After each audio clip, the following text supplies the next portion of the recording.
So in 2019, our group planned an epic trip that would take us on an unforgettable adventure through the country of Spain. That adventure would crisscross the vast countryside and many diverse cities. We experienced the festival of San Fermin in Pamplona, ate Pinchos in Logroño, and relaxed on the beautiful beaches of the Mediterranean coast in Valencia. First stop, Madrid. So we arrived mid-morning at the Madrid International Airport, where we rented our first vehicle. And with automatic transmission vehicles in short supply, we were set up with a luxury 6-speed manual transmission Peugeot fun wagon. So we loaded up the van and we were on our way to check into our first Spanish Airbnb. After a few hours of circling the narrow one-way streets of Madrid and a stressful 15 minutes stuck in traffic trying to figure out how to put the Peugeot fun wagon into reverse, we arrived at our Airbnb. It was actually a really nice place, close to all the shops and restaurants in the local area. So we rested up and got ourselves together and then headed out for our first meal in España.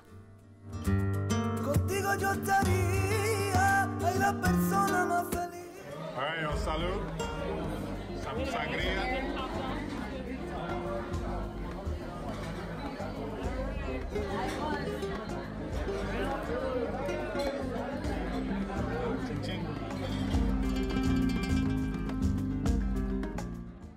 So day 2 got started a little late with the jet lag in full effect. So we decided to kick the day off with some sangria and tapas before heading out to explore the city.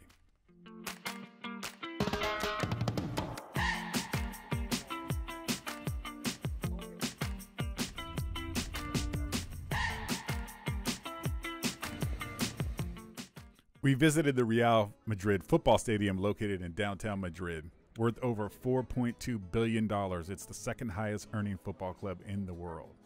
Real, Spanish for royal, was bestowed to the club by King Alfonso XIII, also affectionately known as El Africano, because of his extensive colonizing efforts on the African continent.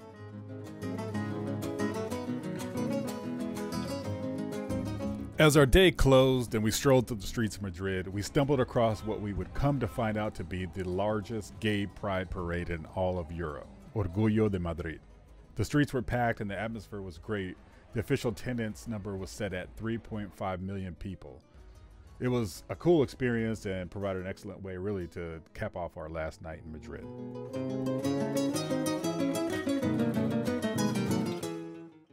Next stop, Logroño.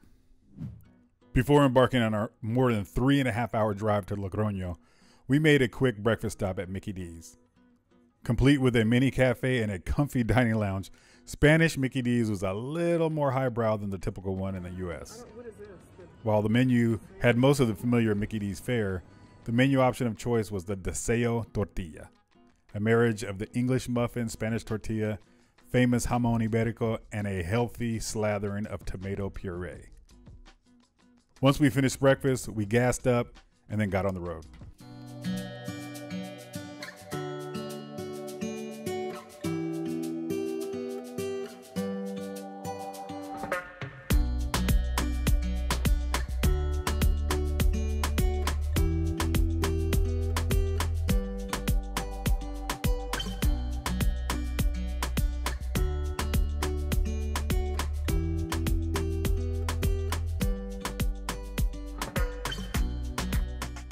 We arrived in Logroño, located in the Rioja region of northern Spain.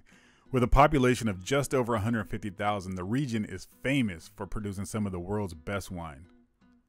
Calle de Laurel, one of the most famous streets in the 4-block radius in downtown, hosts over 50 different tapas bars that offer some of the best pinchos and tapas in northern Spain. Pincho, or single serving, is the traditional way that tapas are served, and many of the restaurants are famous for serving only one specific tapa. One of the most famous tapas served is the mushroom pincho, and I have to admit, it was delicious. After spending a few hours trying the variety of pinchos and delicious wines, we said goodbye to Logroño and got back on the road. What was the best pincho? the mushrooms. Mushrooms. The mushrooms were good. What was the best one? I would say between the first one, I like the chicken. El pollito.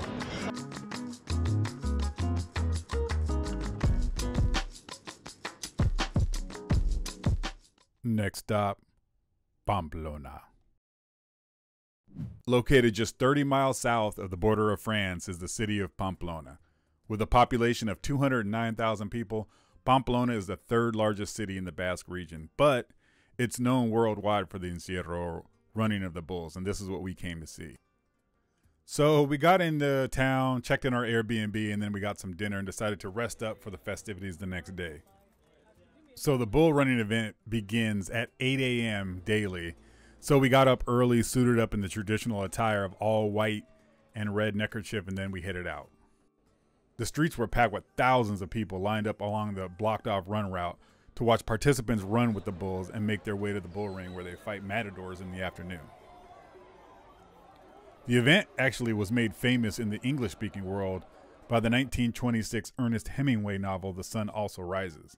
The purpose of the event really is to celebrate the death of San Fermin, who was a martyred bishop that was said to have died being dragged through the streets of Pamplona with angry bulls chasing behind.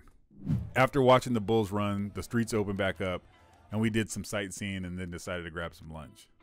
On the menu, estofado de toro de lidia, or bullfight beef stew. What? And yes, after the daily bullfights, the bulls are slaughtered and the meat is sold to the local restaurants for human consumption. I know it doesn't sound as appetizing, but I thought it was delicious. So we wrapped up lunch and decided to do some more sightseeing. Unfortunately, it got rained out. So we said our goodbyes to Pamplona and called it a day. Next stop, Valencia.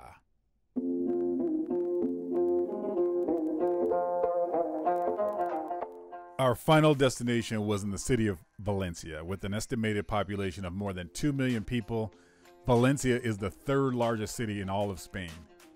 It was founded in 138 BC as a Roman colony and later conquered by Arab Moors who infused much of their influence, which was evident throughout the city and some of the architecture.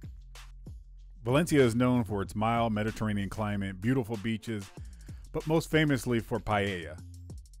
The word paella in Valencia's regional language literally means frying pan, but it also commonly refers to the dish, which traditionally consists of round grain rice, saffron, green beans, and rabbit cooked in olive oil and chicken broth. One of the more famous restaurants in the area for Valencian paella is Duna Saler, about 20 miles south outside of the city. So we made the trek to find out for ourselves.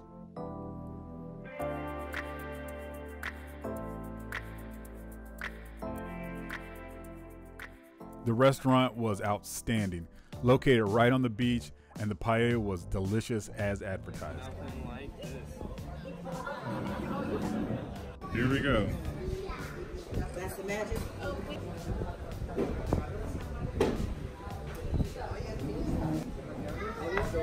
I thought it was supposed to like break open. It is. Oh. It is supposed to. I must not did it right or something. No, that's going. So after enjoying our delicious lunch, we took a quick stroll on the beach before heading back to the city to prepare for a backyard barbecue Spanish style at the home of friends that lived in the local area.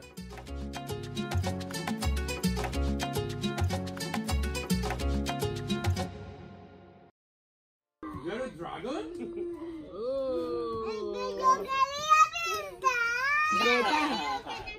Mateo, Go with inside, Greta. then Greta will paint. Oh, because he's mad because he didn't get You his dragon, painted? look at me. Left out. Oh, yeah.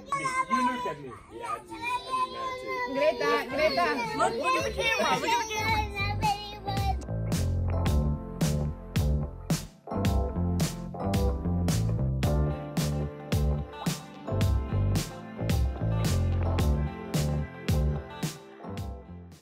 With our trip coming to a close, we spent our last day in Valencia soaking up some rays along the Mediterranean coast.